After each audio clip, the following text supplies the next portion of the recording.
Hello everyone, Darcenovia here. Sorry this review is late. It's finally done.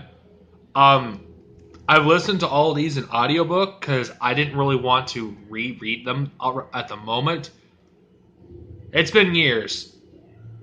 But I felt like to celebrate its 25th anniversary, I remember everything that happened, but I wanted to experience it again. And Mark Thompson's audiobook for the Thrawn trilogy is amazing.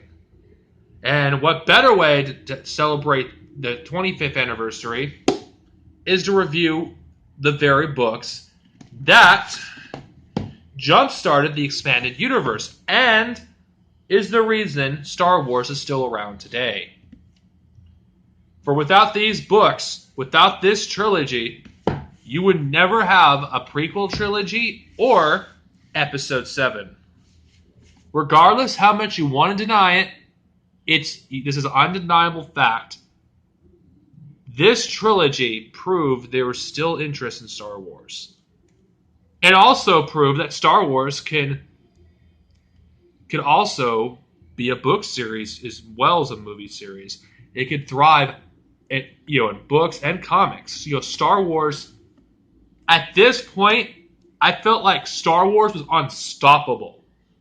There is no franchise in history that does comics, novels, video games, even the source books and Fantasy Flight, and have it all be interconnected and do it so well. Star Trek's expanded universe is nothing compared to this. This was considered canon at the time that this was released.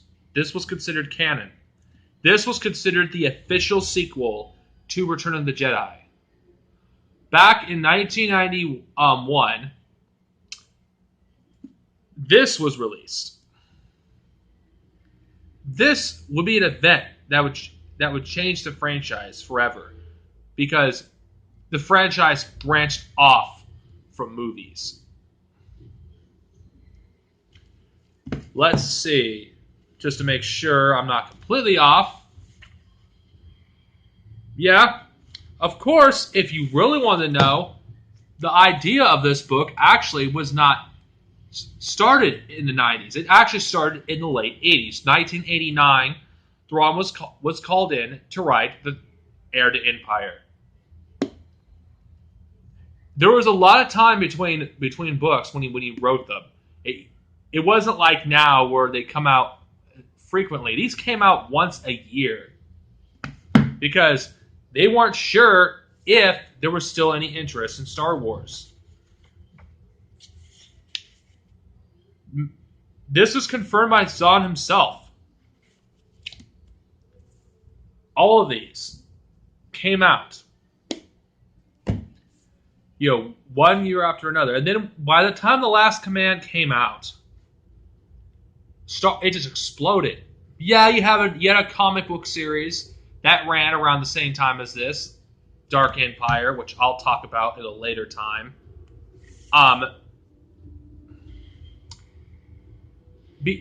This was amazing. This trilogy, it was amazing. There's just so much I could talk about, and I haven't gotten to the main point yet. I'm just talking about kind of the history of this and the impact that it's had on the franchise as a whole. In my opinion, this is the real Episode 7. This is the real sequel to Return of the Jedi.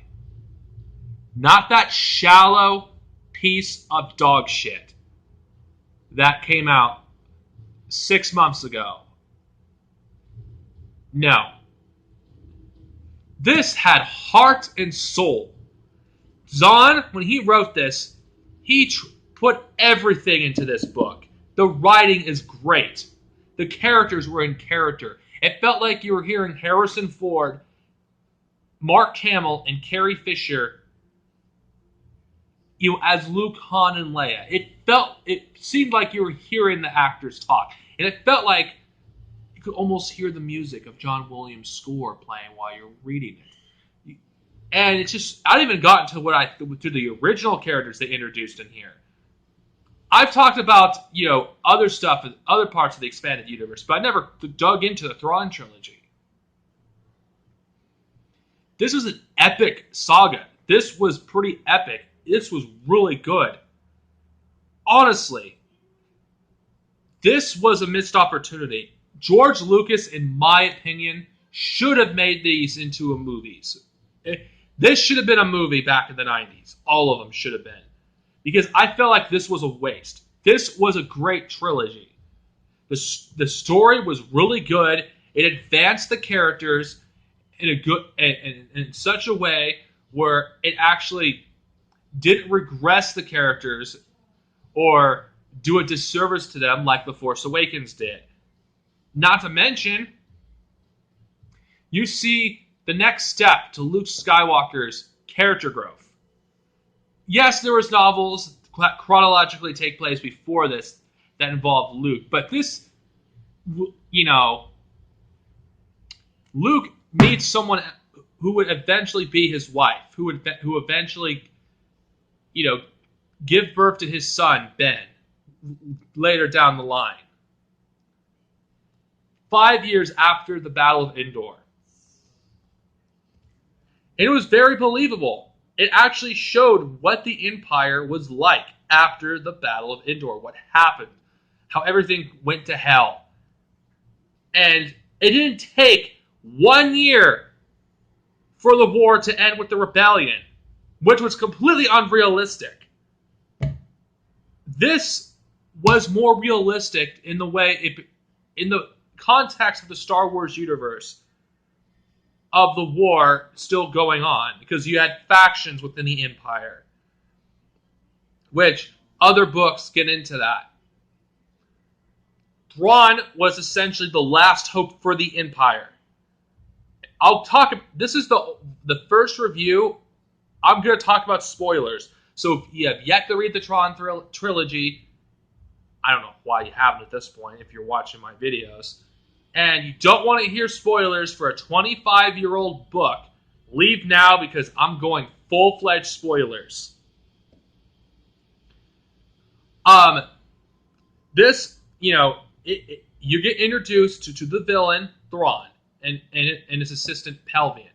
Pelvian and Thrawn, I think, are great characters. Pelvian is a character, to see his development, listen to the audiobook of this by Mark Thompson, and to see what his character was here up until where he's at, where I'm currently reading, was amazing to see how far his character has come.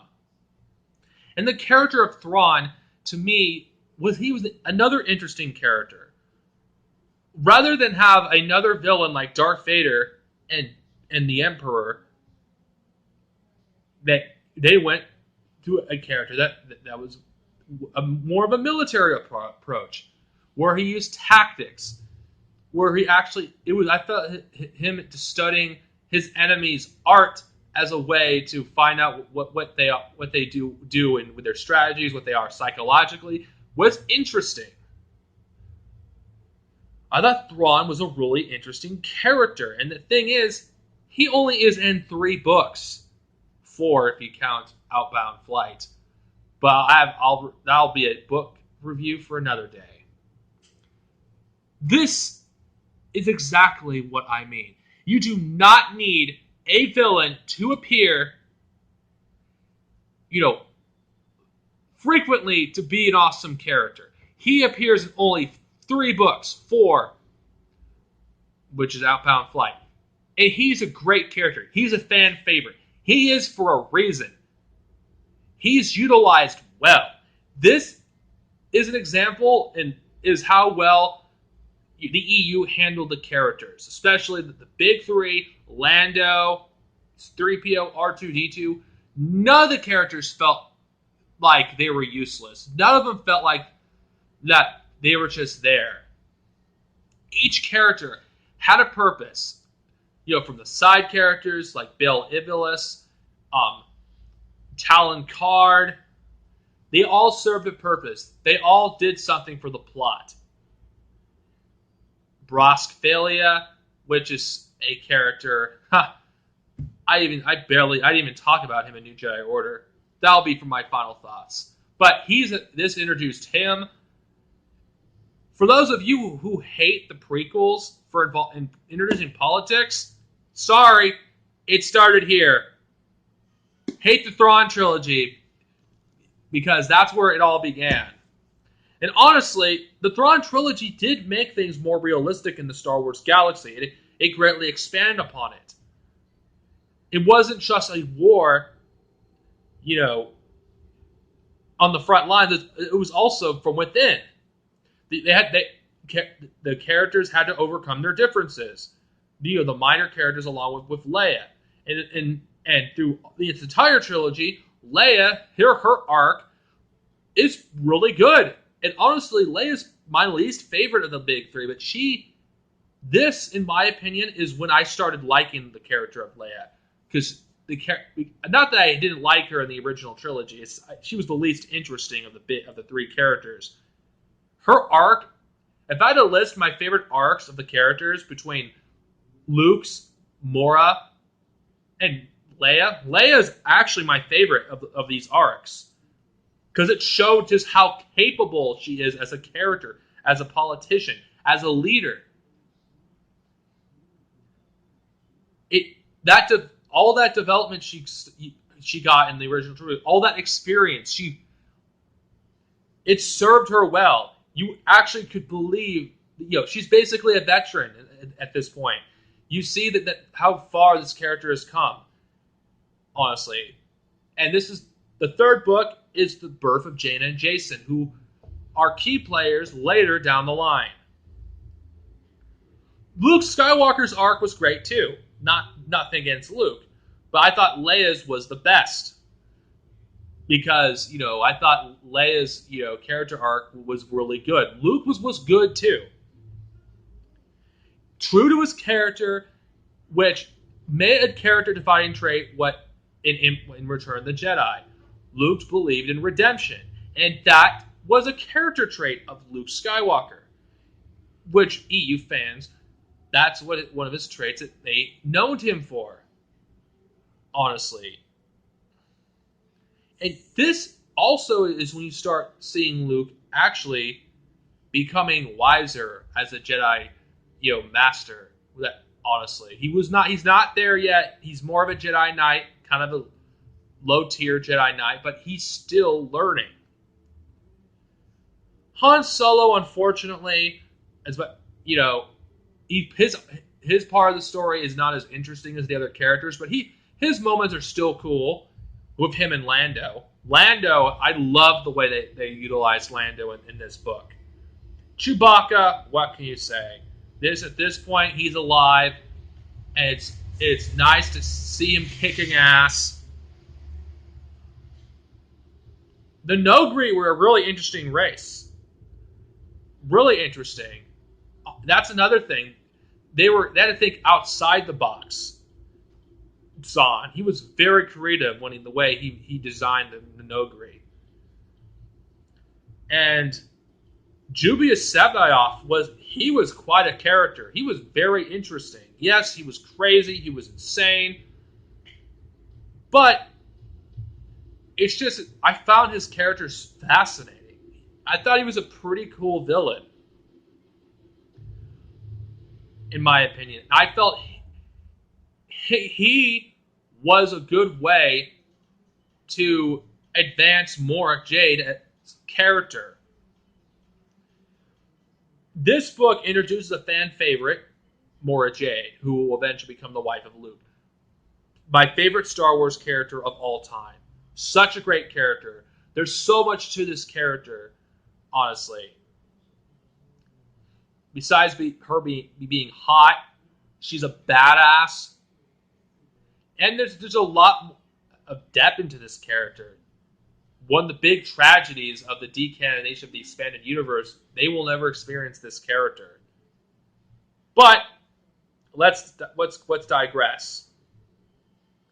This character is definitely a fan favorite, and if you read this, you can see why she's such a great character.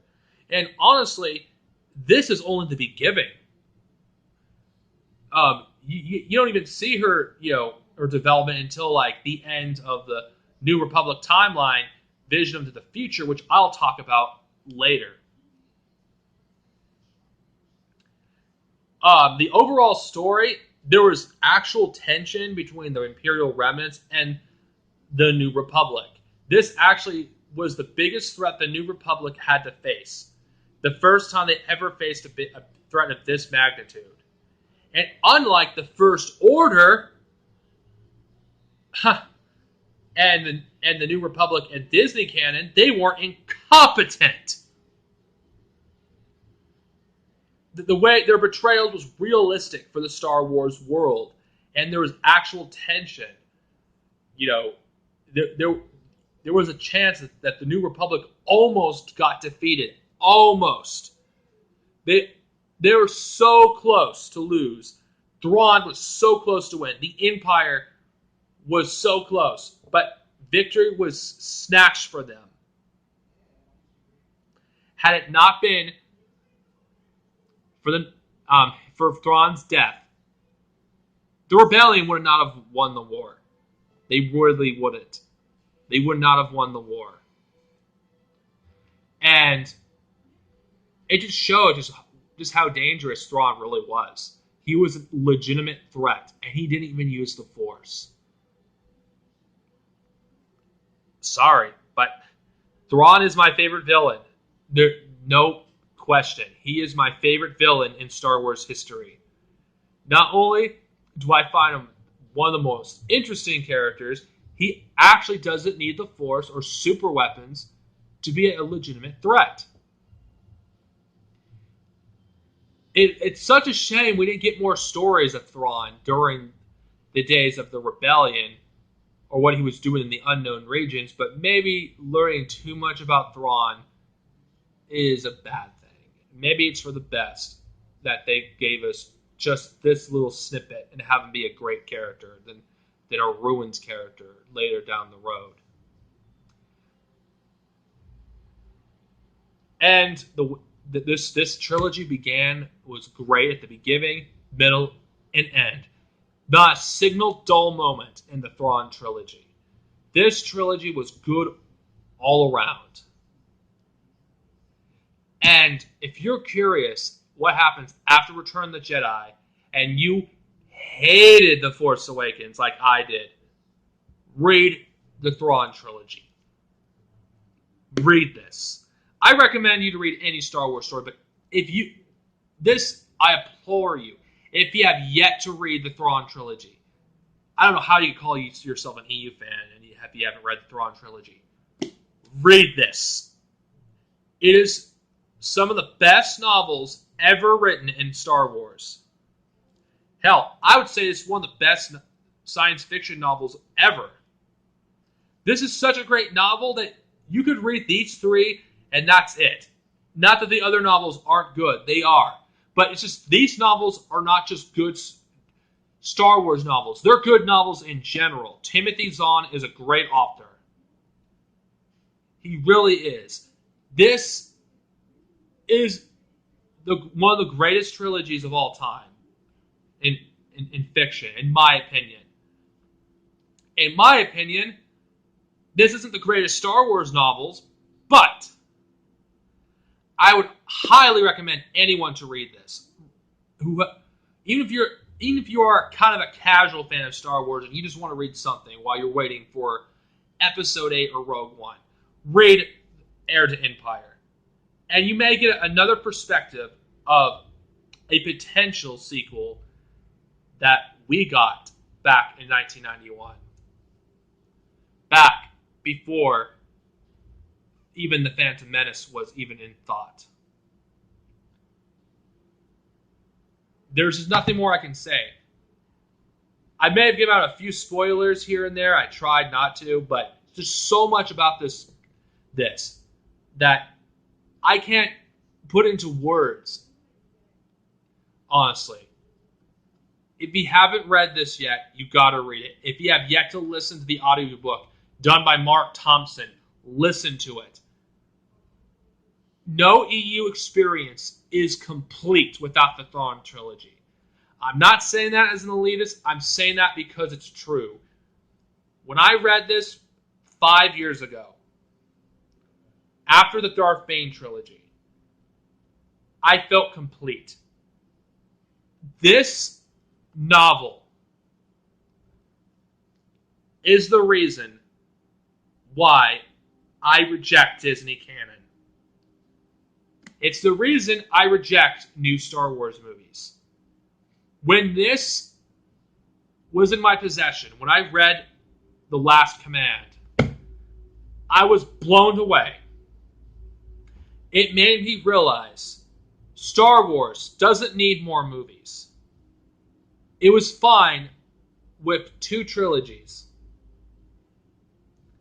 I was content reading the future stories of Luke Skywalker, Han Solo, Leia Organa Solo, and their children through these. This is where it all began. Well, Splinter Mind's Eye was technically the first, but this is when it really started the EU. This, in my opinion, was the birth of the expanded universe as we know it today. This is the greatest thing to ever happen to Star Wars. And I wouldn't trade these books for any more movies of Star Wars. And may the Force be with you. Have a nice day.